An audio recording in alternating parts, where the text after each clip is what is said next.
What's up, Shady Sports? I'm back here with a very special guest tonight, Ken Navisky. Ken, how you doing tonight? Good, man. It's good to be with you. I'm looking forward to it. We should have a good time tonight. But I'm blessed. I feel great. Thank you, man. Appreciate you coming on. So let's dive right in here. Talk a little bit about your growing up and your high school career. Well, I grew up in Sarasota, Florida, and primarily played soccer because my cousin pissed me off, and he kept getting all those little trophies, and I was like 9, 10 years old, and I didn't get those trophies. He's like, man, all you got to do is play, and you'll get these trophies. So I was like, oh, okay. I went and tried out, and I was 10 at the time, and all the 10 and under teams were full. So they said, hey, Kenny, if you want, you can try out for a 12 and under team. So I did, and I made it. And within very short succession, by the age of 13, I had become one of the best goalkeepers in the state of Florida. And I was blessed. I had a chance to go to Canada in the summer of 1982 and played in Canada with a very select team from Florida. And the next year we went to West Germany. It wasn't Germany then, it was East and West Germany. And I traveled and played in West Germany. They kind of wanted to keep me over there. At the time, I was 13, and my parents said, no, you're too young. You ain't staying over here. You're not going to stay in the German league and do that stuff. So I didn't. And then in 1984, I had a chance to go play in Mexico for the summer. And then in 85, I got into high school. And when you go into high school in Florida, if you're a good athlete, you play high school football. That's what pays the bills. And I was a very good athlete. I was a very good football player, but I never played organized football. I just was a soccer guy, and I went out there, and I just was playing for Riverview High School in Sarasota, Florida, and we were always ranked in the state. And I moved all over the place. We ran the wishbone, and all my friends were brothers. I grew up down south. That's how I rolled, I played quarterback for a little while when I was a freshman. I played a little defensive back, but the reality is I went from outside linebacker, quarterback, defensive back, safety. I was a very fast kid. I could run a 4.6, 4.40 easily. They called me the fastest white man in Sarasota County because when I ran track, I could run the 100 meters in 11 flat. So I can move. I can move a little bit. But the one thing that was constant was while I was doing all these other positions, I was a very good kicker punter. And my high school football coach, who is a legend in the state of Florida, he's in the Florida Football Hall of Fame, John Sprague, he looked at me and he goes, Navisky, if you want, you can just kick and punt. And I'll get a scholarship to play football in college just for punting and kicking. And anybody who knows anything about football, if you don't have a problem with pressure, that's a great way to get your college paid for. You get all the benefits of being on the football team without having to get the living snot beat out of you. And it just so happened that I was a very good place kicker. I was one of the top 2 or 3 in the state of Florida, and ended up took all 5 of my trips. Was signed my letter of intent to go to Ole Miss. It kind of fell through at the last, and then I ended up at Minnesota State University up here. And when you think about Minnesota State University, when I was there, we were playing North Dakota State, the Bison, South Dakota State, the Jackrabbits, University of South Dakota, the Coyotes, University of North Dakota, the Fighting Sioux, Northern Colorado. I mean, Division II football was in the North Central Conference. I mean, hell, look at what North Dakota State University's done since they've moved up to D1 AA. And the same with, if I'm not mistaken, South Dakota State won the national championship this year. So, there's none of my kitties. It just was one of those things. And my objective was to just go up there and represent and do the best I could. And my freshman year, I was redshirted. And the coaches basically said, we don't want you to leave. Are you okay with being redshirted? And I said, absolutely, because for me, that gave me another year of not only eligibility, but it gave me another year to get an education. And it allowed me to spread those credits out so I didn't have to cram everything in 4 years. And so first year was great. Spring game came around. They brought in some kickers, but they were just regular kids. They weren't quite at the level that I was, and that was okay. And ended up getting the job. And my freshman year, I was all North Central Conference. My sophomore year, I was all North Central Conference. My sophomore year was a great year, but then my junior year, I actually had a little bit of a slump, and I didn't have a very good junior year. But then going into my senior year, I was a USA Today All-American and a CM Frank All-American, and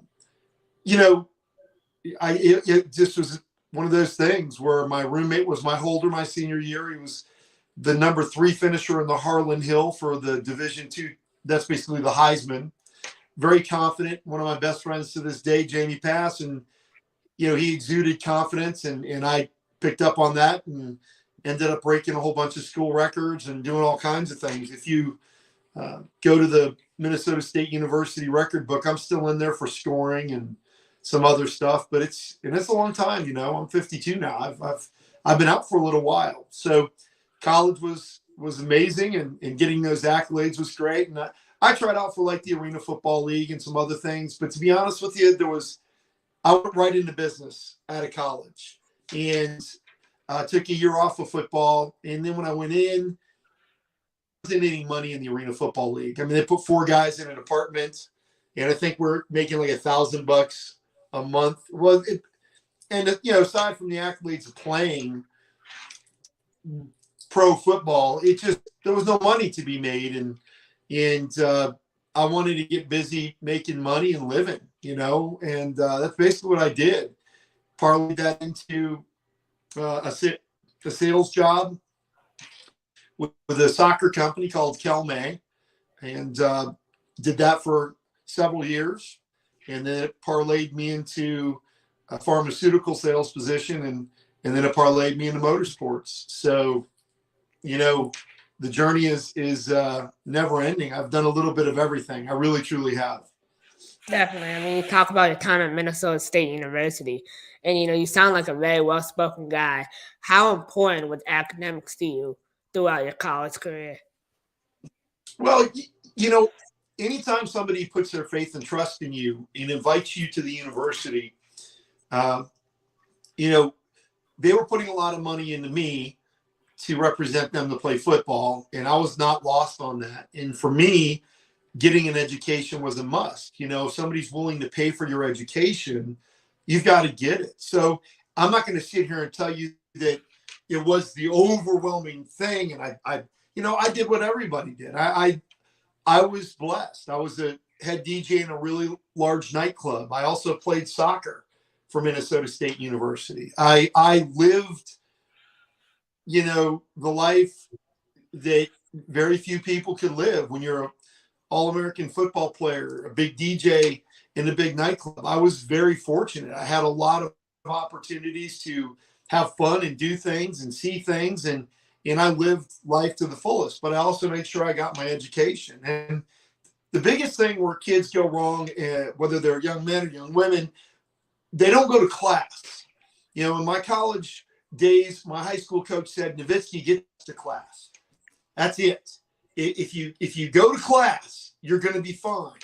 And I knew better. So my first year, I didn't do too well. I really didn't. And I had to work my way through a summer school course to stay eligible for my scholarship. But then after that, I became a model student. I really, truly did. And, the irony is I graduated with like a 3.1 GPA, but had I worked hard the first year, I probably would have been on the honor roll and maybe even been on the dean's list. But I putzed around and I screwed around. So that's my advice for all young people going to college. Number one, these days, I don't think you have to. I think you can get a great education at a trade school or take an apprenticeship as a plumber or an electrician or a welder or whatever. Those are great ways, and you don't get a whole bunch of debt. You come out making money.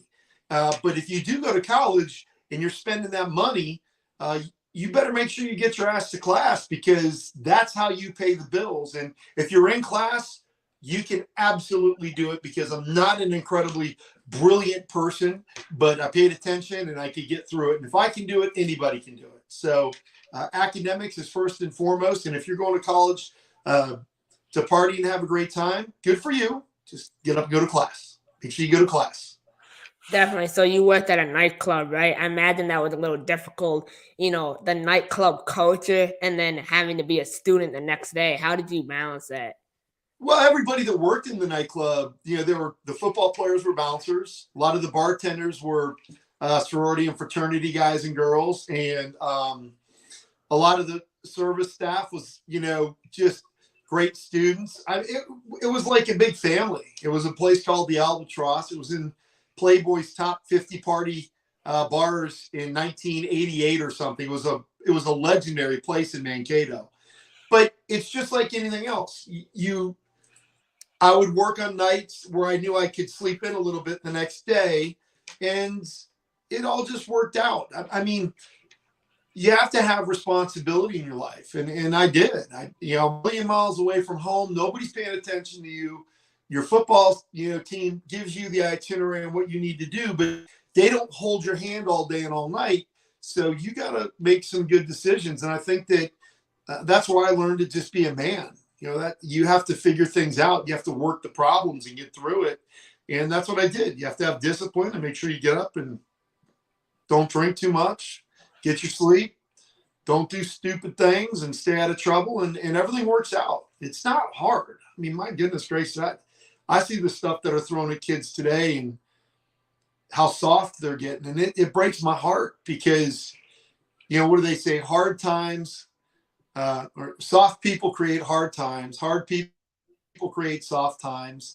And, we're living, I think, unfortunately, in a time when hard people created soft times. And now a lot of people are just getting soft. They get all tangled up in stuff that doesn't mean anything. It's a waste of time and energy, and people get so offended at the dumbest stuff. And life is hard. And if you don't know that, you're going to learn it really fast, because personal responsibility, providing for yourself and your family, and those things don't care about, your feelings. They don't care about your feelings. You need to get up, get your ass in the workforce, take the slings and arrows just like everybody else did, and provide. This soft culture we're developing right now is dangerous. It scares the hell out of me. But my kids, unfortunately, for a lot of those folks out there, they're not soft. They've been brought up and they understand the value of a hard day's work and discipline, and they understand challenges lie ahead and they're going to have to overcome them.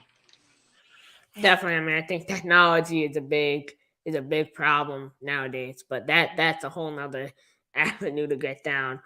So after your college career and after your pharmaceutical stint, you worked for Monster Jam, one of the most unique sports in the world. So talk about the behind the scenes of all that.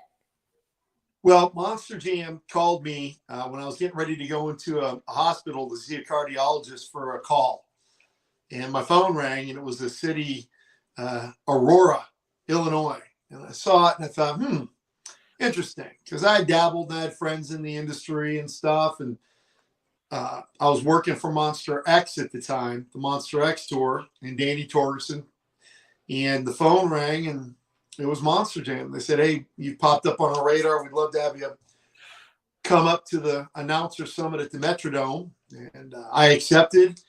And that was in 2012. And I got baptized by fire. They put me right out there with Greg Whitaker and Scott Douglas. And there's probably about 18 to 20 hosts. And I learned really quick. 2012, I was the Rookie of the Year. 2013, I was the Rising Star.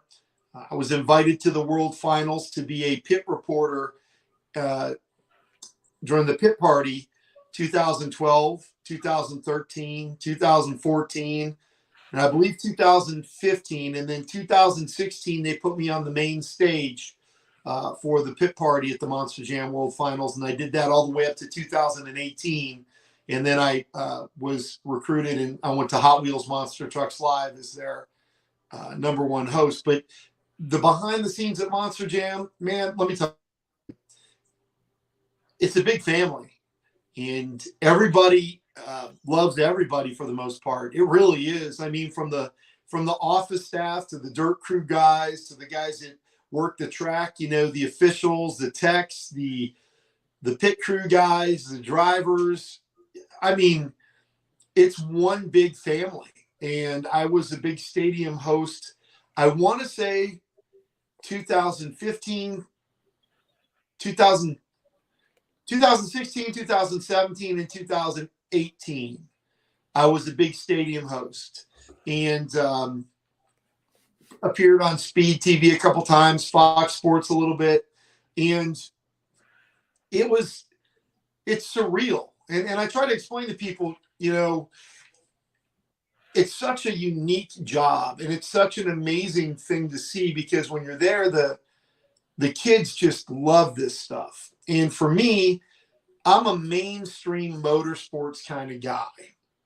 And I you know, and I'm not like a big NASCAR fan, but I respect NASCAR. I respect the sport. I respect the flow of it. And when I first started with Monster Jam, we were on Speed TV. And I think the only concept truck that we had at the time was Bulldozer and El Toro Loco. They were the two bolts. All the other trucks were trucks. Some people might go, oh, yeah, but, you know, Monster Mutt was a concept truck. Well, yeah, Monster Mutt was a concept truck, but it was still a chop-top Merc, 53 Merc. It was a Mercury with big ears on it and a tail, but it was still a car, you know, a truck. Max D is a Camaro, you know. About 2.5 years in, Feld Entertainment started taking more and more interest in Feld Motorsports. And they started exercising more of their input. They moved the corporate office from Aurora to Ellington, Florida.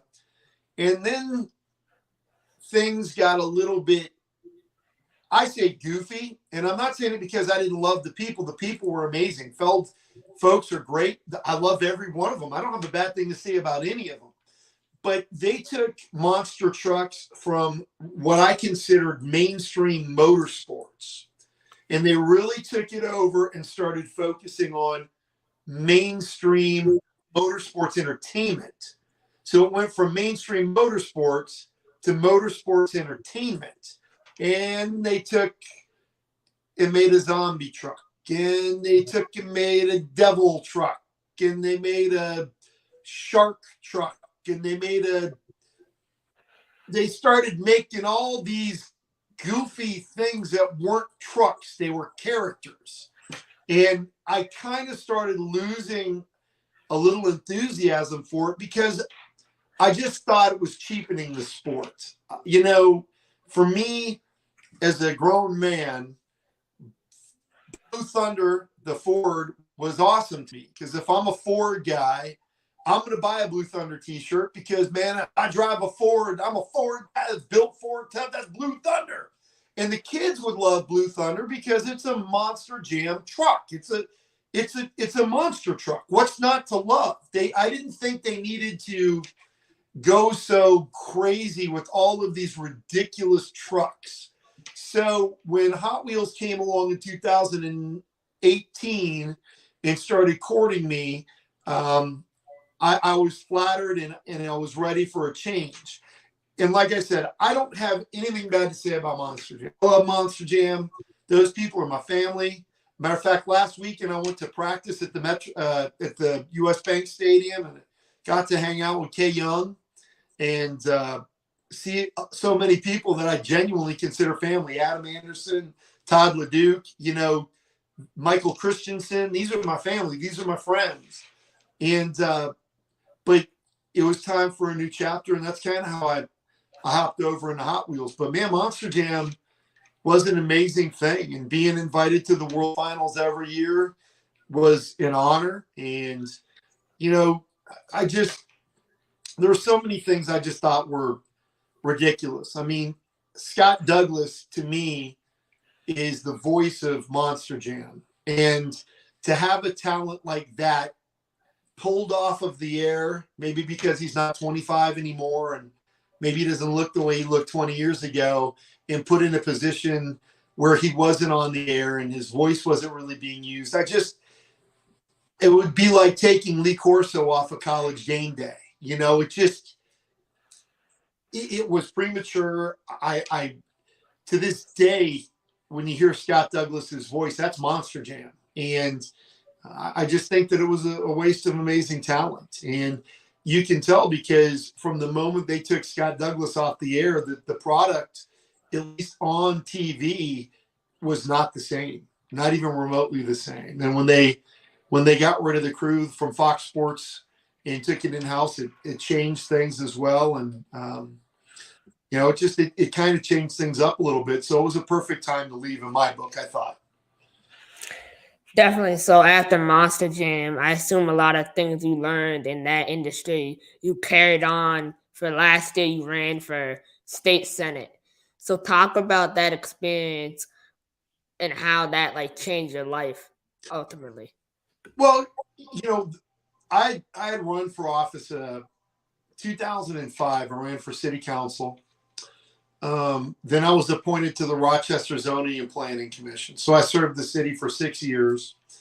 And that ended in, where's that plaque at? 2012. That ended in 2012. And I kind of just stepped back for a while and watched things happen. And then about February of last year, our congressman had died.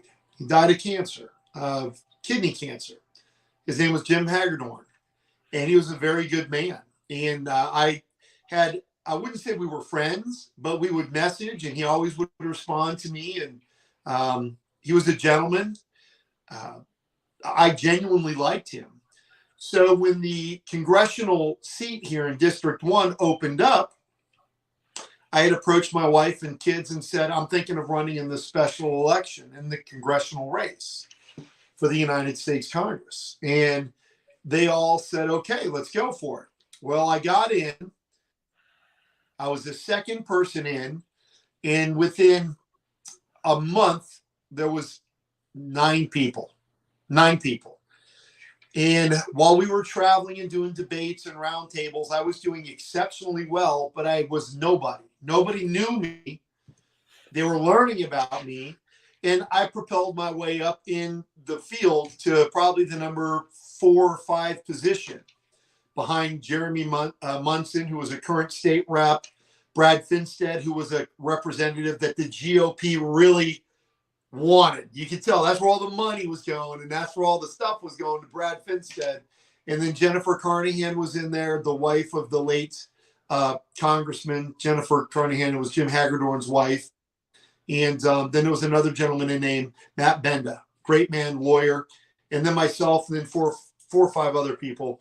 And we separated into 2 groups, the top tier group and a lower tier group. And we just battled it out. And while this was happening, my state Senate map in Rochester got redistricted, and my state senator, the state level, David Senjum, he's 80, and he goes, I'm too old to knock on all these new doors. He retired. And so he called me and goes, hey, Kenny, you're not going to win the congressional race. And I knew that, but I was in there to stir up trouble. I was just trying to Donald Trump it, is what I was doing. I was saying what I thought was ridiculous. I was speaking from the heart, and I had an amazing message, and it was resonating, but I knew I wasn't going to win the congressional race. I knew that. My volunteers, I thought, knew it. So basically what I did was I called a meeting with my 10 or 11 close volunteers. And I said, what do you guys think about suspending the congressional run and focusing on the state Senate run? And they unanimously said yes, because we felt it was something that was much more a possibility, even though it's an incredibly Democratic area. The whole state of Minnesota is red, except Olmsted County here in Rochester and the Twin Cities and a little sliver of the Iron Range in northern Minnesota. but those are where all the people live. But we figured that we could put together a good message. My website is still up. It's Navisky.us. You can see it. I still got my Ken Navisky for State Senate Facebook page up. I still communicate with followers all the time, but we came up short. She got 19,700 some votes, and I got 15,000 some odd votes. I got 40%. She got 48%, and somebody got a pot party candidate, cannabis party legalization guy got 2, or something like that. But anyway, it was interesting. It was very humbling, and it goes to show you can do incredibly well in your debates. You can do incredibly well in your roundtable discussions. And these days, unless people are hurting, they're not going to vote for somebody outside of their party. And that's a shame, because my whole campaign was the elderly being overtaxed, overburdened. Inflation's killing them. It was crime. We're too soft on crime. Our streets aren't safe anymore. And we live in a very affluent community. So it was crime. It was a common sense energy policy, so people could afford their heating oil and the gas in their cars. I mean, my platform was geared towards common sense, make common sense common again. And that was it. And my opponent was all, women's health care and reproductive rights. And she ran on that hard, even though there was nothing anybody in the state of Minnesota could do to overturn, our liberal policies towards abortion. But they ran on that really hard because of the Roe v. Wade thing that had happened, where they reversed it and put it back to the states. And she was for free health care for everybody, which I know is impossible. There's no such thing as free anything. Somebody always pays for it. And, she wanted to defund the police. So for me, it was a no-brainer. And the difference is here in Rochester, Minnesota, we have the Mayo Clinic, and the average household income per individual is like $92,000. So it's a very affluent, high-tech, medical-based community where they make a lot of money, and they're just not feeling it like a town that's 10 miles away. We live in a bubble, Granted, their cost of living's gone up too, but if you're working at the clinic and you're bringing home $280,000, $300,000 a year between your family, you're still going on vacation. Your kids are still playing sports. You're still, able to pay for your cabin up in northern Minnesota, but you don't like it. But it's not really changing your life. It's an inconvenience. Whereas if you're an elderly person living off of a little pension and Social Security, and you see your expendable income shrinking every month because of inflation and the cost of fuel and the cost of energy, it's very scary. And that's why I ran. I ran for people that didn't have a voice and were losing their very way of life. And there just aren't enough people hurting in this community. But unfortunately, I can say without question, there are big numbers of people that are hurting a great deal. It's just not enough to swing the vote. And that's the reality of the situation. It just is what it is. Definitely. So one thing that really stood out to me is your community making $92,000 a year, which is close to 6 figures.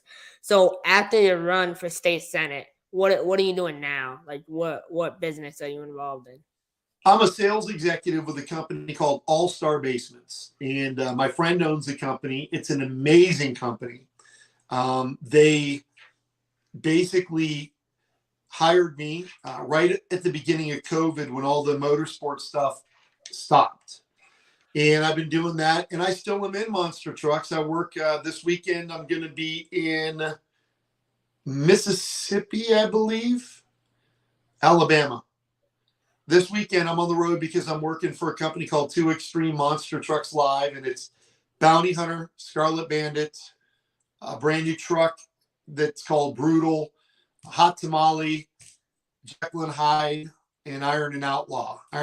So they don't run in Monster Jam anymore. They've created their own company called Two Extreme Monster Trucks Live, and I still travel a great deal with them, and still do my thing. I still see great monster truck fans every weekend, and get to hang out, take pictures, and still live in that family. Jimmy Cretin and Don Cretin, they're amazing. They've got a great company. I'm very blessed to work for them. And the most important thing is my son plays college football at Morningside University. And before I signed with Two Extreme Monster Trucks Live, I told him I need to have the falls off. And that's the way it works. I'll work first quarter, second quarter, but when fall rolls, It looks like we lost him for a sec. Hold on. when fall rolls around, I need to be able to go and travel, watch my son, and that.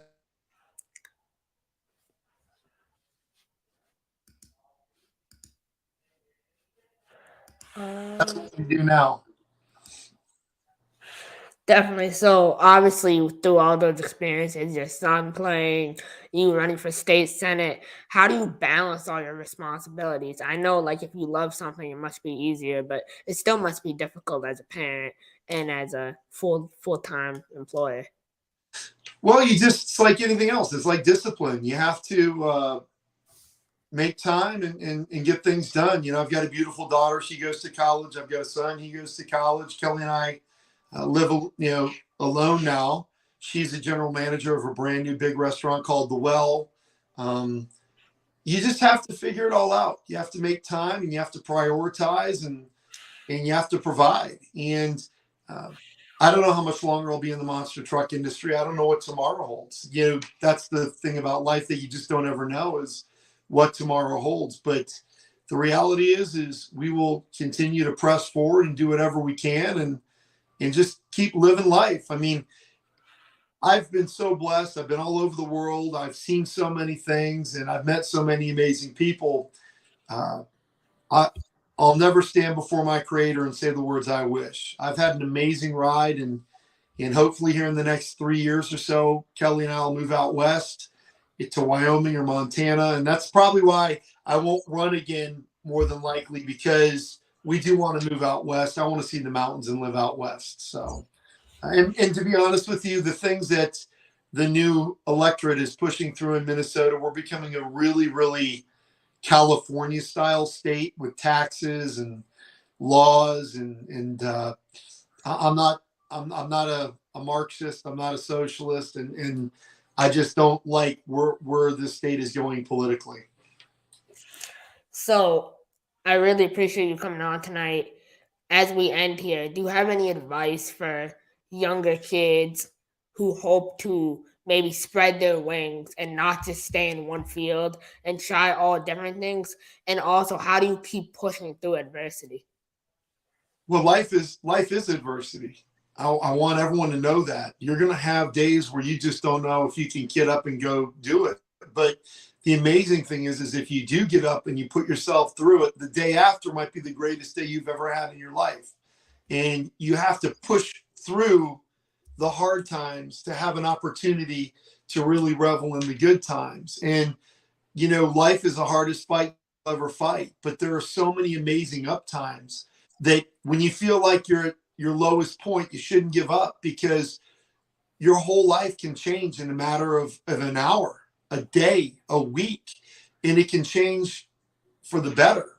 And it's really tough to see that when you're down on your luck, but you just have to keep stepping and stepping and stepping, and doors open. Be willing, be fearless, be aggressive, be thankful for the moments that you have that are good. Don't take them for granted, and just realize, sticks and stones may break my bones, but words will never hurt me. That's a great thing to remember. Don't get offended and sidetracked by the noise and the nonsense, and get your face out of your phone. The good Lord created the sky, mountains, oceans, lakes, forests, beautiful people, amazing animals.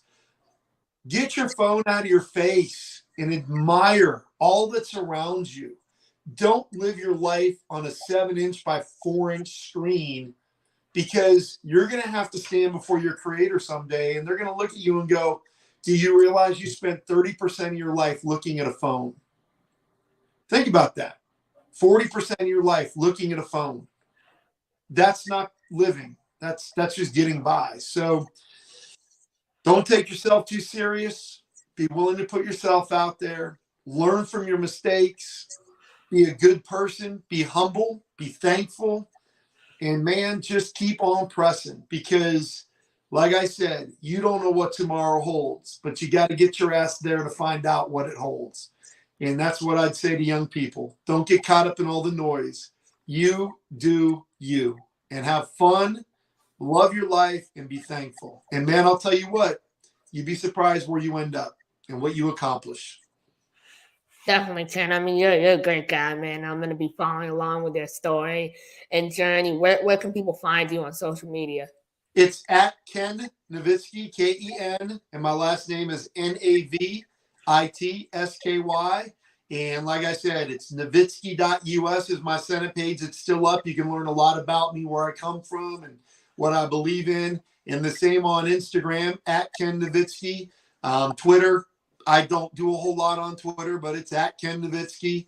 Truth Social, at Ken Navisky. But, if you have questions about the industry of monster trucks, or you just need somebody to talk to, maybe some words of encouragement, I always tell folks, man, I'm always here. Just reach out and tap me and let me know what's going on, and I'll get back to you as soon as I can, I promise.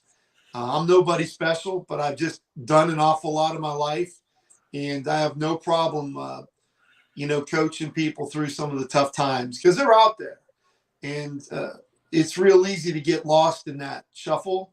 But like I said, get through it, be bigger, be better, and figure out where you want to be, and then go get it. And that's the only way you can do it. And I'll tell you this, if you're young and you're willing to get up, put in a hard day's work, you're going to do all right, because there's a lot of people around today that are sitting around not willing to work, and you'll blow right by them. And when people see the value, you'll get paid money, and you'll be worth every penny. They'll be willing to keep you, because that's one of the challenges today, is finding people that are willing to work.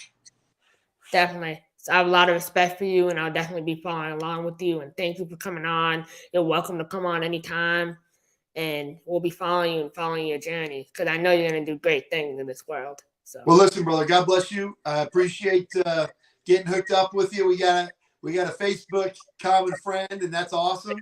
And listen, love. This is Brett, and you're watching Shady Sports Network. Tune in, hit that like button. You might wonder, what do these guys do? Player signing announcements.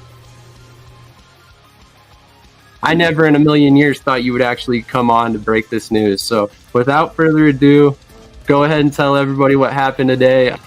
Yeah, man. I just had a workout with the Cincinnati Bengals. Signing me right out.